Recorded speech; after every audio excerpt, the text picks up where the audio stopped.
好，回到节目来看的是，在川习会结束之后呢，马上就看到了俄罗斯总统普丁也到了中国大陆去进行访问啊。他在北京人民大会堂呢，特别和中国大陆国家主席习近平两人见了面，而两国元首在会后呢也签署了联合声明啊，一致同意中俄睦邻友好合作条约将会继续。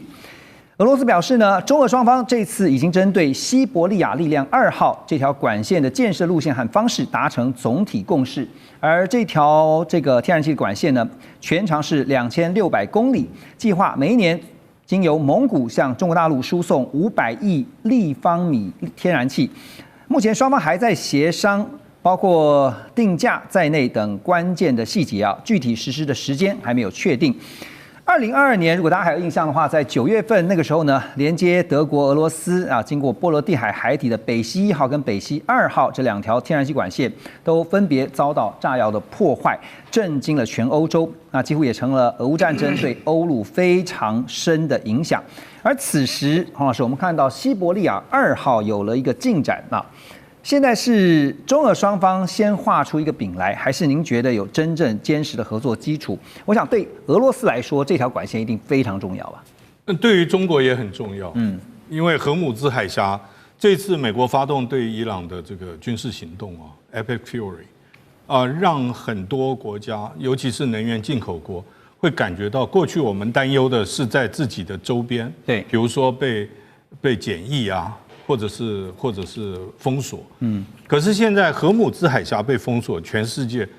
的供油就出现了问题，包括中国在内，包括中国大陆在内。那中国大陆的石油跟 LNG 就是液态天然气，这些从荷姆兹海峡进口的量相当的大，所以你实质上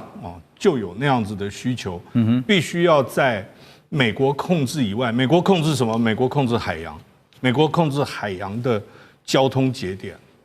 所有的运河都是它的 choke point，choke points，另外再加上这个马六甲海峡等等，所以如果中国大陆，那俄罗斯又有能源，第一个，俄罗斯卖方，它的北溪2号被炸了以后它就少赚钱，所以它的这个。他少赚的钱，中国大陆如果是经过蒙古到中国大陆，第一个，中国大陆可以不受制于走海路的能源运输陆路的供给线。对，另外一个，俄罗斯也可以这样赚钱，但是呢，就是卖价是多少？是要给俄罗斯赚多少？现在是溢价，那就变成溢价的问题了。那有没有需求？当然有这个需求。我觉得那个不管是睦邻友好条约，或者是战略协作伙伴关系，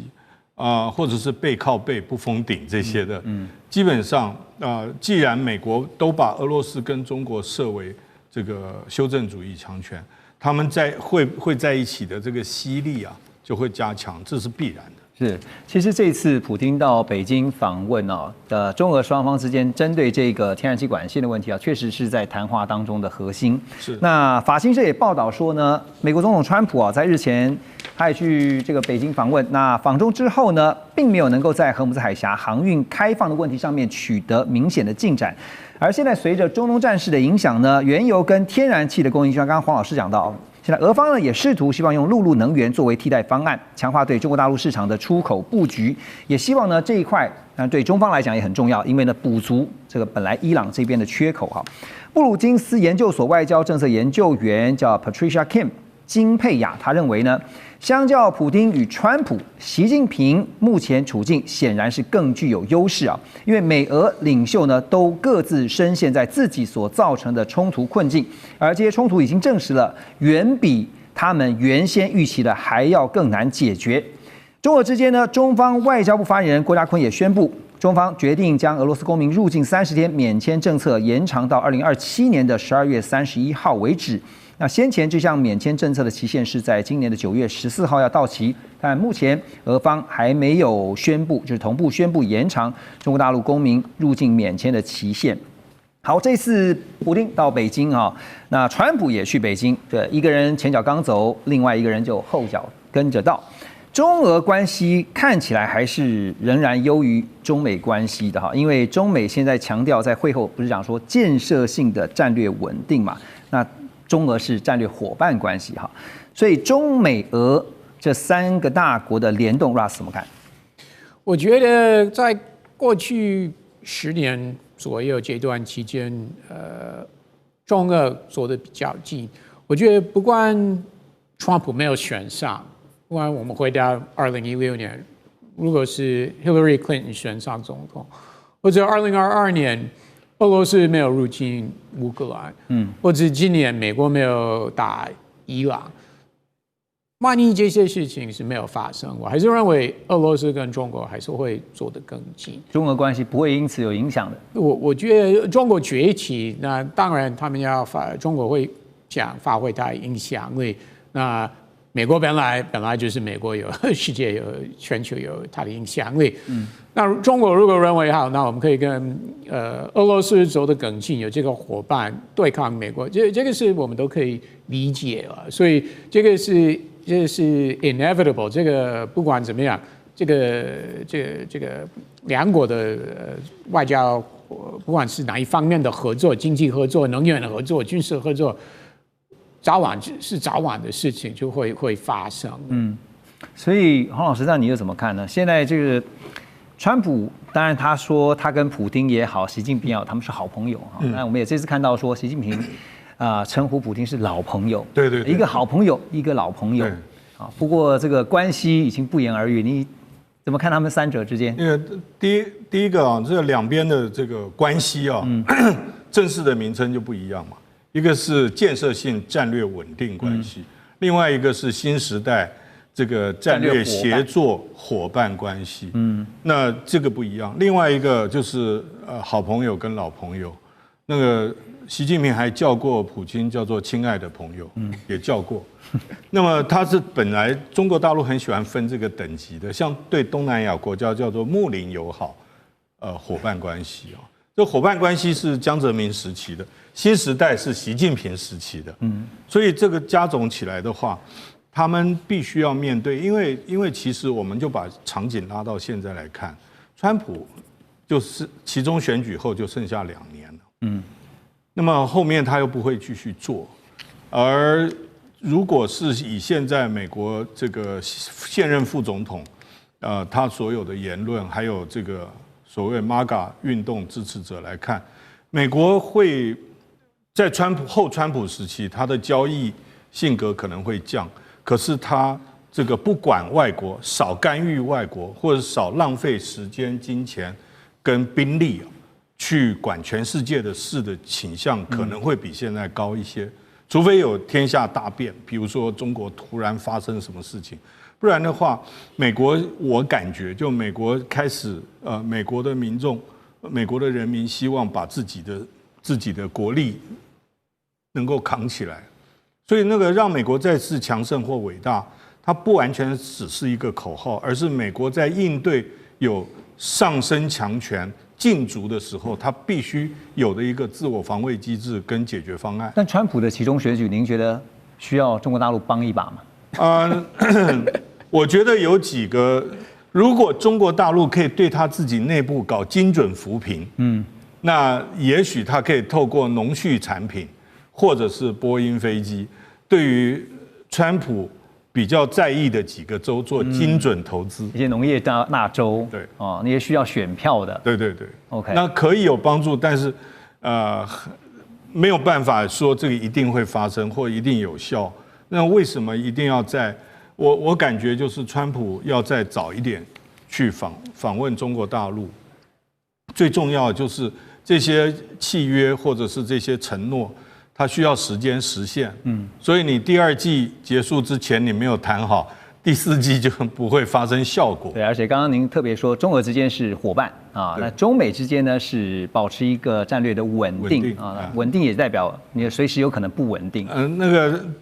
建设性战略稳定关系就好像神圣罗马帝国，既不神圣也不罗马，更不是帝国。所以最近大家也在。关注的就是会影响到不稳定的变数是什么啊？那当然，这个跟中国大陆这边有关的，包括现在传出习近平很有可能在5月稍晚或者是6月初，很快就要去访问北韩了。这是韩联社引述了韩国政府的官员的消息报道的。那中方外长王毅在4月就已经先访问过北韩了，并且跟北韩领导人金正恩会晤。那朝鲜日报报道说呢，如果习近平访北韩成行将会是2019年6月以来时隔7年再次访问。这趟行程预料也将会成为对外确认恢复朝中同盟的重要场合，而今年正好是朝中友好合作互助条约65周年。所以呢，可以解读是中美会谈上强调的与美国对等关系的习近平呢，在这个时候选择拉拢北韩呢。好，那所以曲博觉得北韩特别讲到科技的部分，因为北韩需要中国大陆也许可以帮忙的部分，包括贸易上、军事上，但是在科技上，您觉得他们最希望或最需要中方可以提供的像哪方面的项目？我觉得应该很多方面都有需要吧，只是说韩国，我觉得对中国大陆来说，韩国、俄国对他来讲意义是不一样的啦。因为俄罗斯是比较大的经济体嘛，而且科技也非常强，所以他要某部分甚至要依赖那个俄罗斯的科技输入。对，那当然中国大陆有钱，所以一个有钱，一个有技术，两个一拍即合嘛。但是北韩不太一样，他没有要依赖北韩的地方，那相反的，北韩要依赖他，但是北韩又是一个不可控的这个政府意思就是说他想什么你不知道，你也不太知道他会不会突然就做什么意料之外的事，所以可能中国大陆想要帮他，又没有办法全帮他，总是要保持一点戒心嘛，我认为是这样的。对，好，等一下回来我们要来看，因为现在还有一个未解的这个待解的议题，就是伊朗现在的局势。现在最新的一个消息传出说，美国五角大厦的披萨指数又升高了，会真的再打起来吗？我们休息一下，马上回来。中美互动牵动全球，美中竞争，地缘争霸，外交、军事、科技、经济，多元观点，权威分析，一同掌握2026全球新秩序、新赛局。每周6日，寰宇全世界带您走进全世界。好，回到寰宇全世界，我们继续来关注的就是巴基斯坦的总理夏利夫在周末要访问中国大陆，并且呢也和中国大陆国家主席习近平要会晤。那外界预料呢，双方应该也会讨论到目前伊朗的最新局势这个伊朗的问题到底要怎么解决？美国 Axios 这个新闻网站呢，他们在20号报道，包括卡达、巴基斯坦这些调解方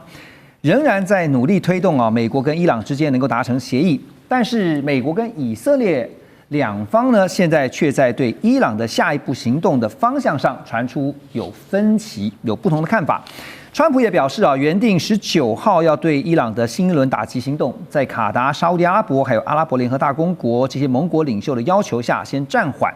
但是呢，纳坦雅胡对协商抱持着高度疑虑，不相信德黑兰会遵守任何和平协议。觉得呢，必须在某个阶段重启战事，进一步打击伊朗军事能力也透过摧毁关键基础设施来削弱德黑兰的神权政府。而另一方面呢，美国联邦众议院的共和党领袖呢，在21号他们取消了一项决议案的投票。这项决议呢是阻止总统川普对伊朗的战争。众议院在今年曾经以些微的优势3度挡下了战争权利决议案，那凸显出呢共和党内对于伊朗战争还有对于川普的支持。Ross， 所以现在美国国会看起来是支持川普继续的对伊朗的态度。以色列现在当然不用说，更想打伊朗。好，那我刚刚特别提到，现在这个最新的消息，五角大厦的披萨指数。虽然说这是一个非正式的统计披萨指数升高不过川普直到周末前他的态度还是比较保留的，但他说他一定要在白宫 ，OK， 他要坐镇在白宫。那他也说呢，没有他同意，以色列不会擅自行动。你觉得接下来的发展会是如何？我还是认为继续打的可能性很大。那川普一直给伊朗机会达成一个共识，尤其是在核武。导弹，还有开放霍尔木兹海峡，现在就是2个重要这3个重要议题了。他一直有给这个谈判过程一个机会了。今天也是，但是他什么时候会突然放弃谈判，然后再次打开这个军事行动？这个只有他能够决定。我相信以色列不会单独继续打。如果川普说 no， 我觉得以色列不会另外。你认为纳坦雅胡是受控的，是这样？是的，因为毕竟他们后勤补给还需要美国的帮助。而且他们要进入选举，所以我说以色列要进入选举，所以不可能他在竞选的时候，不是违反川普的意愿，另外行动，这个可能性不大。虽然可以说多数以色列人是支持以色列，不管谁执政，继续攻打伊朗，继续打到目标达成了，这个算是以色列社会一个共识了。但是不可能，以色列总理会在美国说 no 的情况之下单独打，是不可能。所以这样川习会后，对于川普本人来说，他在伊朗的这个行动上面，他的一些决策方向并没有改变，是这样子吗？我觉得川习会跟川普怎么看伊朗问题是完全无关，真的是无关。OK， 那或许中国会有下的动作，比如说会跟伊朗提你最好让步，但是中国不可能会向伊朗施好大的压力。我一直认为是不可能。美国也早知道中国不会交代，没有交代伊朗的能力，中国本来是没有的。所以川普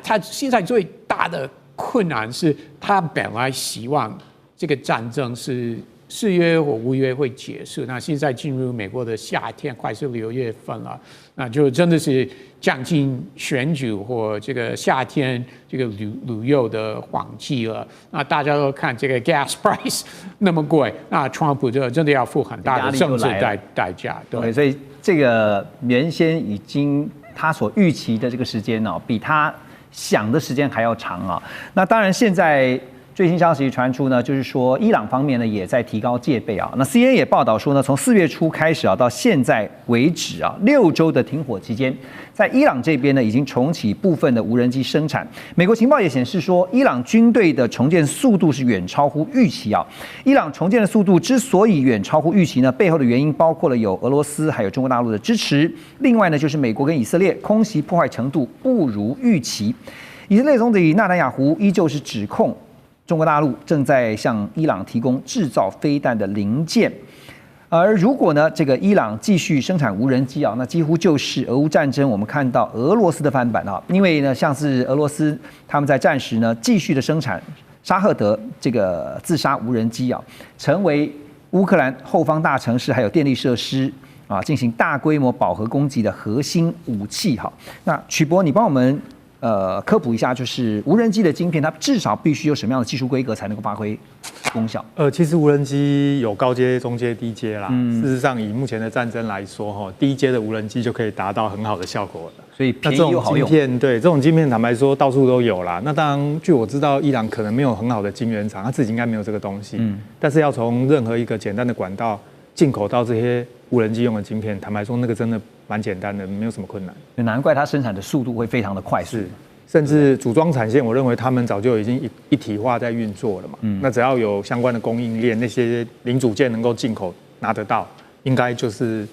可以生产很大的数量去供应这个战争的需求。对，所以在低廉成本的情况之下，其实现在这个对抗，如果真的是美国像刚刚 Ra 讲，不排除有下一波的假设是空袭或者是攻击的行动的话，当然无人机呢就赶快要来派上用场